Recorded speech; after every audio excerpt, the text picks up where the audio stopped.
को खेत खाओ री चिड़िया भर भर पेट। बोले राम जी की ही चिड़िया है, राम जी को ही खेत है, तो खाओ री चिड़िया भर भर पेट, खूब खाओ चकाचक। अब तो गाते जा रहे हैं, चिड़िया आती जा रही है, हजारों सैकड़ों चिड़िया आ रही हैं, खेत में पड़ रही है, महाराज चकाचक अन्न खा रही हैं। उनके भाइयों के मन में विचार आया, बोले कहीं ऐसा न हो हम तो यहाँ पर बैठे और वो सारा कुछ उल्टा ही कर दे। हमने तो उसे भगाने के लिए कहा है, लेकिन वो और बुला बुला करके गड़बड़ करा दे सब। और जाकर के भाइयों ने देखा कि वहां तो भगाने की जगह वो तो बार बार उनको बुला रहे हैं। तो अब तो वो बड़े क्रोधित हो गए और उनको घर से बाहर निकाल दिया। बोले अरे तू तो पूरा जड़ है, जड़, तू किसी काम का नहीं है। आज जड़ भरत जी को महाराज घर से निकाल दिया।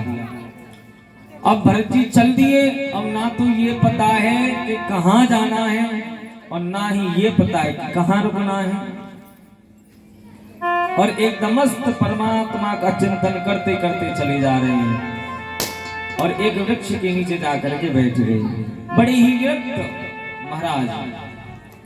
और एक वृक्ष के नीचे जाकर के बैठ गए और वहीं से आज महाराज जो कोलभीलों का राजा था, आज उसने मां काली से प्रार्थना की थी कि अगर उसके घर में कोई बालक जन्म लेगा तो वो नरबली मां काली के सामने चढ़ाएगा। अब ये उसने मां काली से प्रार्थना की तो उसके घर में संतान हो गई। उसने अपने दूतों से कहा, बोले कोई भी मिल जाए उसके लिया और उसी की काली भेंट चढ़ा देंगे हम तो। अब और तो कोई मिला नहीं, जंगल में मिल गए जड़ भरत जी महाराज, बड़ा मोटा ताजा शरीर। तो आज दूत भी बड़े प्रसन्न होने लगे। बोले ऐसा हष्टपुष्ट बलि देने के लिए और कोई पुरुष हमें कहाँ मिलेगा। बोले ले चलो इसी को।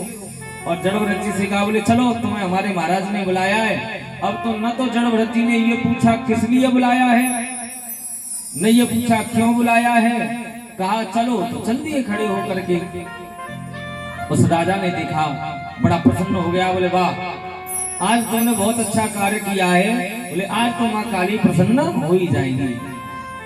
और आज उनको सुंदर स्नान कराया, सुंदर वस्त्र धारण कराए, भरपूर भोजन करायो महाराज। और उनसे कहा, बोले माँ काली के सामने प्रणाम करने की मुद्रा में लेट जाओ। और वो लेट गए। आज जैसे ही कृपाण निकाल करके वो राजा उनकी बलि देना चाहता है, माँ काली ने कहा, बोले अगर मेरे दरबार में भगवान के भक्त का वध हो गया तो ये बड़ा ही दुर्भाग्य होगा। तो आज जैसे ही बलि देना चाहता है वो राजा, आज माँ काली जो है अपनी उस मूर्ति को खंडित करती हुई प्रकट हो गई। बोल काली मैया की जय। आज सबका वध किया काली मैया ने। या देवी सर्वभूतेषु मातृरूपेण संस्थिता, नमस्तस्यै नमस्तस्यै नमस्तस्यै नमो नमः। आज सबको समाप्त किया काली मैया ने। और आज काली माँ को प्रणाम करके जड़ भरत जी महाराज पुनः लौट करके आए। न तो उन्हें इस बात का दुख हुआ कि अभी मेरी बलि देने के लिए जा रहे थे और आज माँ काली ने मेरी रक्षा की, मेरे प्राणों को बचाया, न इस बात का दुख था और न ही बचने का हर्ष था। तो फिर चाह गई चिंता नसी, मनवा बेपरवाह, जिसको कछु न चाहिए सो ही साहंसाह।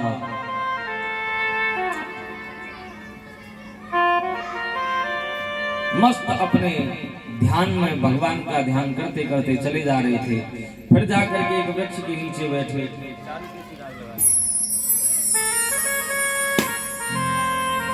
आज एक वृक्ष के नीचे बैठ गए। वहीं से एक राजा रघुगढ़, सिंध देश का राजा रघुगढ़ पालकी में सवार होकर के आज कपिल भगवान के आश्रम में सत्संग करने के लिए जा रहा था।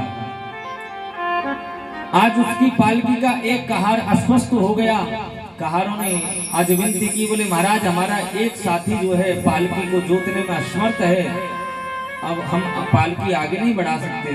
तो राजा ने कहा पालकी को रोको और कोई भी अगर जंगल में मिल जाए उसको पालकी में लगा लीजिए, क्योंकि ये मेरा ही शासन है, मेरी ही प्रजा है।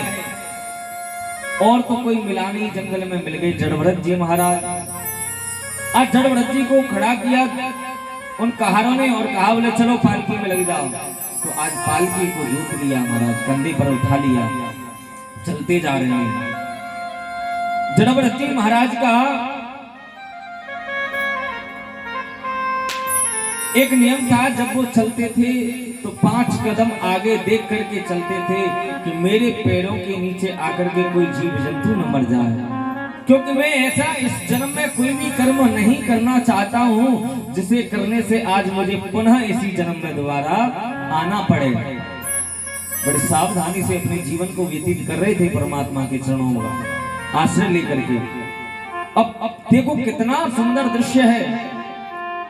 आज वो राजा रघुवंश सत्संग करने के लिए जा रहा है, अहंकार वश पालकी में बैठ करके, और राजा रघुगढ़ ने पालकी को आज जड़भरत जी महाराज ने अपने कंधे पर उठा लिया।